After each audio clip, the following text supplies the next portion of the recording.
오늘 하루도 주님의 은혜가 함께하는 귀한 날입니다. 주님과 함께 동행함을 통하여서 하나님의 거룩한 능력의 역사가 여러분의 기도를 통하여 응답받는 삶이 될 줄로 믿습니다.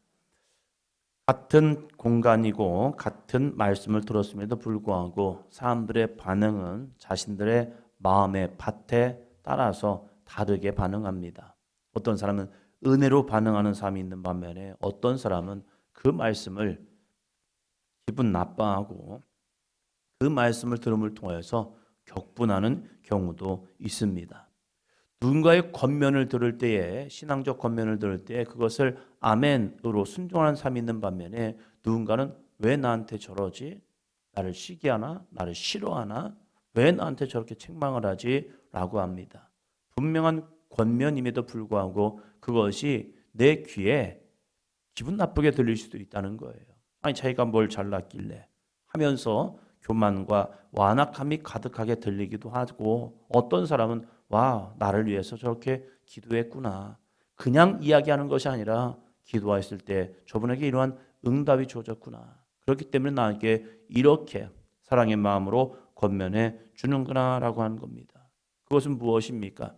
받는 사람의 마음의 자세이죠. 스데반에게 성령의 충만함을 통해서 설교를 시작하게 됩니다. 그 설교를 듣는 사람들의 반응을 보니까 듣기는 들었어요. 그런데 그들의 반응은 마음에 찔렸지만 공격적으로 변합니다. 우리가 하나님의 말씀을 들을 때 그것을 은혜로 반응하지 아니하면요, 사단은 그 말씀을 가지고 희한하게 대적하게 만들고 있다는 거예요. 그것은 그 사람의 감정이 아니라 그 감정 속의 역사는 사단의 이 역사라는 사실이에요. 그래서 우리가 믿음이 있는 것 같지만 그들의 반응을 보면 그들의 영적 상태를 볼 수 있다는 거예요. 어떤 분은 2대, 3대 신앙의 여정이 쭉 진행되는 경우가 있습니다. 그러면 그 신앙의 연조를 보면서 와, 저 사람이 믿음이 좋겠지. 스데반에게 돌을 던지고 예수님을 십자가에 못 박도록 주동한 사람들은요, 소위 종교 심취자들입니다. 대제사장도 있었고 장로들도 있었고 서기관들도 있었고 성경을 많이 안다고 하는 사람들, 근데 그 성경을 많이 알았지만 성경을 믿은 사람들이 아니었다는 거예요. 그래서 외적인 신앙의 모습이 아니라 정말로 그 내면 속에 주 예수 그리스도가 나의 구주인가, 그리고 나는 그분의 말씀에 순종하고 있는가, 이 모습을 통해서 신앙의 척도는 보여지는 거예요. 그래서 예수님의 말씀처럼 먼저 된 자가 나중될 수도 있고요, 나중된 자가 먼저 될 수도 있습니다. 물론 먼저 된 자가 끝까지 신앙을 지키고 아름다운 믿음의 여정을 간 사람도 있어요. 우리의 신앙이, 우리의 믿음이, 우리의 자녀들의 이 거룩한 믿음이 모태신앙이고 어렸을 때 신앙을 알았기 때문에 예수님을 믿겠지, 그게 아니라 끊임없이 영적 점검을 통하여서 그가 하나님의 사람으로 양육되어져 가고 있는가 점검해보고 위에서 기도할 수 있는 삶이 되시기를 바랍니다. 먼저 51장입니다. 51절, 7장 51절. 목이 곧고 마음과 귀에 할례를 받지 못한 사람들아, 너희도 너희 조상과 같이 항상 성령을 거스르는도다. 아멘. 스데반의 담대함. 지금 자기 앞에 서 있는 사람들, 이들이 어떤 사람인지 모르는 게 아닙니다. 그들은 예수님을 십자가에 못 박도록 주동한 주동자이들입니다. 그러한 사람들에게 이러한 말씀을 전할 때에 핍박이 오는 거, 이거 당연한 일입니다. 그런데 거기에 주눅들지 아니하고 성령께서 그들의 마음을 깨치기 위해서, 그 가운데 한 영혼이라도 돌이키기 위해서 이 스데반은 담대히 하나님의 말씀을 전합니다. 스데반의 이 말씀, 목이 곧고 마음과 귀에 할례를 받지 못한 사람들아, 이것은 그들의 영적 실체이죠. 그들은 나는 종교 지도자야, 나는 믿음 생활 잘하고 있어, 나는 신앙생활 잘하고 있어 라고 하지만 그들은 목이 곧고 마음과 귀에 할례를 받지 못한 사람인 거예요. 진리의 말씀이 선포되면 부담스러워하고 진리가 선포될 때에 그것이 거북스러운 거예요. 그래서 순종보다는 왜 저래? 꼭 그렇게 해야 해? 아니 너는 왜 이렇게 너 혼자 신앙생활하니? 하면서 신앙 주님과 함께 동행하는 그 삶을 비아냥거리고요. 그리고 거기에 대해서 야 적당히 해 하면서 우리의 신앙의 속도를 늦추는 마치 사이드 브레이크를 당겨놓고 차를 가려고 하는 그 마음과 똑같은 거예요. 나의 열정 없음이 정당한 거고 다른 사람의 열정 있음이 부담스러운 거예요. 왜? 나도 그렇게 가야 하기 때문에 너도 가지 마 하면서 그 신앙을 붙들어 매는 그러한 모습밖에 되지 않는다는 거예요. 그게 누구입니까? 대제사장들, 종교제자들, 이 스데반 앞에 서 있는 모습의 사람들인 거예요. 근데 그들의 신앙의 모습을 보니까 너무 정확하게 스데반은 이야기합니다. 너희도 너희 조상들과 같이 항상 성령을 거스르는도다. 종교 생활을 하고 있지만 성령의 역사는 잊어버린 거예요. 그러니까 종교인이 되어버리는 거죠. 어떠한 규율과 형식은 지키는 것 같지만 속에서 성령께서 인도하심 속에 순종은 없는 거예요. 작년 10월에 일본을 다녀오면서 선교사님의 말씀을 들으면서 답답한 게 그거예요. 교회의 조직과 교회의 운영은 참 일본 교인들이 잘하는 것 같아요. 책임성도 있고. 그런데 모든 것이 계획된 대로 돼야지 거기서 조금이라도 변화시키려고 하면 왜 우리와 상의되지 않은 부분에 있어서 하려 하십니까? 하지 마십시오. 그러면서 딱 정해진 틀, 내가 허용되는 만큼 나의 시간 속에서 나의 환경 속에서 되어지는 만큼. 그럼 인생이 그렇습니까? 인생이 또 다른 문제들이 발생하기도 하고 내가 계획한 대로 사는 것이 아니잖아요. 그러면 오늘 나에게 주신 성령의 역사라면 거기에 순종할 수 있는 마음이요. 바울이 아시아에 가서 복음을 전하려고 계획을 하였지만 그 계획대로 되지 않는 모습 속에서 왜 이것이 안 될까? 우리는 선한 일을, 우리는 믿음의 일을, 우리는 하나님의 일을 하려고 하는데 왜 이것이 안 되지? 거기서 뭘 합니까? 성령의 인도하심을 기도하는 거죠. 그래서 우리가 아무리 계획했다 할지라도 성령께서 이걸 틀어버리면 아 그렇구나 해서 거기서 바꿀 수 있는 신앙적 결단도 필요한 거예요. 그런데 그 모습이 없어버리니까 성령의 역사는 더 이상 나타나지 않는 거예요. 한국교회도 점점점 계획과 준비 그리고 우리들의 그 헌신도 돼요. 그런데 중요한 게 오늘 우리 가운데 역사는 성령의 이 순종은 하고 있는가? 이게 중요하거든요. 지금 이 스데반 앞에 서 있는 사람들은 종교인으로서는 철저합니다. 근데 중요한 게 있단 말이에요. 항상 성령을 거스르는도다. 오늘 나의 삶 속에, 나의 시간의 고백 속에, 나의 환경 속에 기꺼이 성령께서 원하신다면 아멘 순종하며 내 삶을 들을 수 있는 믿음이 있을까? 아 이건 내 계획이니까요. 이건 내가 어떤 것을 준비한 거니까요. 꼭 이건 해야겠습니다. 이게 아니라 주님이 원하신다면 저희 장모님의 한 일화 속에 농번기가 되어서 새벽기도 하잖아요. 그러면 대부분 교인들은 농번기가 되면 새벽기도 하고 바로 집에 가서 이제 식사를 준비하고 그래야 이제 일을 하고 준비하게 됩니다. 어느 날 성령께서 저희 장모님에게 기도를 계속 시키더래요. 둘째 아들 놓고. 그래서 가서 밥 해줘야 저희 장인어른이 이제 아침 드시고 돈에 가서 일을 하시고 할 거 아니에요. 그런데 성령께서 그렇게 아들을 위해서 기도를 시키더래요. 시간은 되는데 그 기도가 끊어지지 않는 겁니다. 그래서 계속 기도를 하셨대요. 집에 오니까 난리 났죠. 아니 지금 어느 때인데 농번기죠. 그러면 바쁘잖아요. 그런데 그 바쁜 것도 모르고 기도가 하고 오신 거예요. 그러니까 또 이제 장인어른 또 열심히 또 장모님 아유 그 뭐라면서 했겠죠. 그런데 그날 소식이 들려온 겁니다. 이 둘째 처남이 이제 군 생활하다가 이제 비무장지도 들어가야 하는데 그날따라 운전병이 휴가 가고 나가서 그걸 대치하면서 운전을 했다는 거예요. 근데 그 들어갔던 사람들이 쥐를 밟아 터진 거예요. 때로는 하나님께서 우리에게 기도를 시키는 이유가 있는 겁니다. 내 일상의 삶 속에서 때로는 하나님이 우리를 스톱 시킬 때가 있어요. 왜 나한테 하나님이 이런 일을 시키지? 라고 하지만 하나님은 우리에게 많은 일상 가운데 너 여기서 스톱해. 멈춰.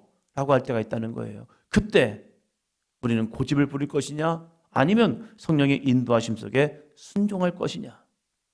우리가 신앙생활하고 있는 것 같지만 때로는 우리 이 믿음의 조상들처럼 항상 성령을 거스르는 우리의 모습도 있을 수 있다는 거예요. 그래서 우리는 모든 계획과 모든 우리들의 준비한 모습 속에서 한 가지를 생각해야 합니다. 하나님이 원하신다면 우리는 기꺼이 스톱, 멈추겠습니다. 하나님이 원하신다면 내 방향과 다른 방향으로 나아가겠습니다. 이것을 절대 순종이라고 하죠. 오늘 우리들의 모습은 그게 있냐 이거죠. 이러한 삶이 되지 아니하니까 어떻게 됩니까? 여전히 목은 곧아버렸고 마음과 귀에는 할례를 맡지 못하여서 내 계획이 하나님의 계획인 것처럼 착각하며 사는 모습이 있다는 겁니다. 우리의 영적인 삶이 살아있는 믿음의 삶이 되기를 주의 이름으로 축원합니다. 그래서 말씀 앞에서 기꺼이 내가 복종합니다. 이 믿음으로 나아가시기를 축원합니다. 그러면서 이 스데반은 또 이렇게 말합니다. 53절이요. 너희는 천사가 전한 율법을 받고도 지키지 아니하였도다 하니라. 아멘. 천사가 준 율법, 이 율법을 받았음에도 불구하고 너희는 그 말씀을 지키지 않아. 말씀만 가지고 있지. 머리로는 말씀을 알고 있지. 그러나 그 말씀을 실행하지 않아. 그것은 무엇입니까? 죽어있는 믿음밖에 되지 않는다는 거예요. 이렇게 영적 실체를 이야기하니까 반응이 나타납니다. 54절입니다. 그들이 이 말을 듣고 마음에 찔려 그를 향하여 이를 갈거늘. 그들이 진짜 살아있는 믿음이라면 마음에 찔리면 뭘 해야죠? 회개이죠. 그러나 마음에 찔리니까 오히려 그를 향하여 이를 갑니다. 영적 실체를 보여줬음에도 불구하고 그 영적 실체가 보였으면 와 가슴을 찢으며 옷을 찢으며 야 내가 우리들이 이런 신앙이었구나. 우리의 모습이 이런 모습이었구나 하면서 돌이켜야 하는데 오히려 이를 갑니다. 분노가 일어납니다. 격분됩니다. 그것이 때로는 우리들의 마음, 저의 마음이기도 하죠. 그럴 때 우리의 모습을 깨달아야죠. 아, 내 마음이 이렇게 완악하고 강팍해져 있구나. 그런데 그들은 손에 돌을 듭니다. 때로는 기도하는 여러분이 성령의 감동을 받고 집에 가서 여러분의 자녀에게, 배우자에게 믿음의 말을 할 때가 있죠. 근데 그 믿음의 말이 기도해서 주님이 주신 거룩한 감동임에도 불구하고 그 말을 할 때에 그 말을 듣는 사람들, 아, 우리 아내가 기도하고 왔더니 이러한 감동을 주셨구나. 아멘! 하기보다는 아유, 왜 이래? 하면서 막 어쩌면 더 격분된 마음으로 반응이 일어날 때가 있죠. 나는 하지 말까? 에이, 이런 문제 때문에 서로 불편하니까 하지 말까? 스데반이 거기서 멈췄다면 이 스데반의 위대한 설교 사도행전 7장은 이루어지지 않았을 겁니다. 그러나 돌 맞을 각오를 하고 순교할 각오를 하고 담대히 외칩니다. 그 가운데 한 영혼이 살아납니다. 함께 돌을 던지는 무리 가운데 사울이라는 청년이 있었다는 거예요. 이 스데반의 설교가 그냥 사라졌느냐? 아닙니다. 한 심령, 한 영혼, 위대한 이방의 전도자를 깨우는 설교가 되었습니다. 안 되는 것 같지요? 안 먹히는 것 같지요? 반응이 없는 것 같지요? 오히려 돌을 드는 것 같지요? 아니더라고요. 하나님은 그 가운데 역사합니다. 그 믿음을 가지고 오늘도 성령이 주시는 거룩한 감동 속에 성령을 거스르는 자가 아니라 성령 하나님께 순종하는 믿음의 삶이 되기를 주의 이름으로 축원합니다. 그러면 이렇게만 반응하였느냐? 아니에요. 스데반의 모습을 봅니다. 오늘 말씀이죠. 7장 55절입니다. 스데반이 성령 충만하여 하늘을 우러러 주목하여 하나님의 영광과 및 예수께서 하나님 우편에 서신 것을 보고 아멘. 우리가 함께 이 시간 기도할 때 이 거룩한 스데반의 성령 충만함이 오늘 우리의 성령 충만함이 되기를 주의 이름으로 축원합니다. 이 시간 우리가 기도할 때 우리의 영적 눈이 열려 하늘을 우러러 하나님의 영광을 보게 될 줄로 믿습니다. 또한 예수께서 하나님 우편에 서신 것, 그러면서 서서 계셨다는 거죠. 하나님 보좌 우편에 앉아 계신 것이 아니라 하나님 보좌 우편에 서서 계신 예수님. 그걸 뭘 의미하겠습니까? 스데반아, 잘했어. 그 두려움, 그 염려, 그 근심을 내려놓고 네가 나를 전하고 있구나. 그러면서 이제 주님의 거룩한 보좌 앞으로 나올 스데반을 향하여 기다리고 계신 주님. 너는 그게 끝이 아니야. 이것이 하늘 보좌 올라가는 시작이야. 내가 너를 응원한다. 내가 너를 응원한다. 우리가 릴레이 달리기를 할 때에 이제 역전하려고 뛸 때 같은 팀이 가만히 있을 수가 없잖아요. 다른 팀도 가만히 있을 수가 없죠. 응원하기 위해서 앉아있던 사람들도 일어나서 막 응원하는 겁니다. 그래 끝까지 달려 하면서 같이 환호해주고 같이 함성을 부르며 그래 잘했어 응원하는 주님. 하나님 보좌 우편에 서서 이 스데반을 바라보시는 그 주님의 영광이 스데반의 눈에 보이시 하는 겁니다. 왜요? 그가 주님의 길을 가고 있기 때문입니다. 오늘도 우리가 힘들어도 어려워도 때로는 사람들의 오해를 받아도 믿음의 길을 가고 주님의 말씀을 전하며 나아갈 때 거기 세상 사람들 볼 때는 믿음이 약한 사람 볼 때는 아우 왜 저래 라고 보이지만 아니요.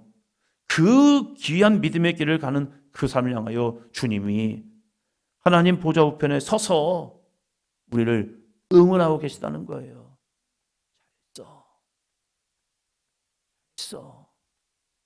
잘했어.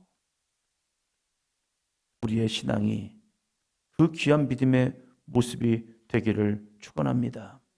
58절이요. 성 밖으로 내치고 돌로 칠세 증인들이 옷을 벗어 사울이라는 청년의 발 앞에 두니라. 스데반의 설교가 아무런 영향이 없었느냐? 아닙니다. 드디어 여기서 사울이라는 청년이 등장하기 시작하죠. 이 말씀을 들었을 때 그도 마음이 찔려 스데반이 죽는 거에 동의하였지만 그 장소에 있었던 사울은 그것이 영적 시작점이 되어 이제 9장에서 8장에서 예수 그리스도를 9장에서 예수 그리스도를 만나는 은혜를 경험하게 되지요. 오늘 나의 외침이 싸움만 되었네? 아닙니다. 그 한켠 마음에는 사울과 같은 그 마음이 있을 줄로 믿습니다. 그래서 어느 순간 주님이 만나면 아하 내가 죄인이었구나. 그래서 사울은 예수 그리스도를 만난 이후에 자신을 늘 낮추면서 내가 죄인 중에 괴수였습니다. 내가 이렇게 마음이 강팍한 자였고 완악한 자였고 그래서 나는 늘 겸손하게 나아가는 모습으로 살아가는 이 사울처럼 바울처럼 오늘 여러분의 거룩한 믿음이 한 영혼을 세우는 능력이 됩니다. 기도합니다.